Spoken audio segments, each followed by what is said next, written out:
ఈ వీడియోలో దంత సమస్యలను తగ్గించే ఆయుర్వేద మూలిక గురించి తెలుసుకుందాం. అదే గొబ్బి. దీని శాస్త్రీయ నామం బర్లేరియా ప్రియారిటీస్. దీనిని ముళ్లగోరింట అని కూడా పిలుస్తారు. దీని ఆకులు, వేర్లలో ఔషధ గుణాలు ఉండడం వల్ల దీనిని ఆయుర్వేద వైద్యంలో విరివిగా ఉపయోగించేవారు. ముఖ్యంగా పళ్ల సలుపులు, పళ్ళు కదులుట లాంటి దంత సమస్యలతో బాధపడేవాళ్లు గొబ్బి ఆకులతో చేసిన కషాయాన్ని పుక్కిలిస్తే ఆ సమస్యల నుంచి ఉపశమనం కలుగుతుంది. ఇంకా టీబీతో బాధపడేవాళ్లు దీని ఆకులలో నెయ్యి వేసి కాచి దానిని తీసుకుంటే అది తగ్గే అవకాశం ఉంటుంది. ఇక దగ్గుతో బాధపడేవాళ్లు దీని వేరుని మార్చి మసి చేసి దానిని అల్లం రసంలో కలిపి అందులో కొంచెం తేనె కలిపి తీసుకుంటే దగ్గు నుంచి ఉపశమనం కలుగుతుంది.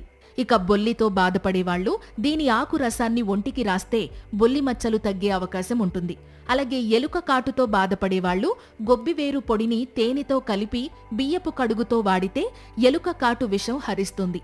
అయితే గొబ్బి ఇన్ని ఆరోగ్య ప్రయోజనాలు కలిగించినప్పటికీ దీనిని ఉపయోగించే ముందు ఆయుర్వేద వైద్యుని సలహా తీసుకోవడం మాత్రం మర్చిపోకండి.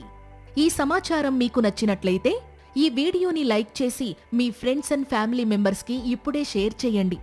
ఇలాంటి మరిన్ని హెల్త్ వీడియోస్ కోసం వెంటనే మా ఛానల్ని సబ్స్క్రైబ్ చేసుకోండి. Thank you.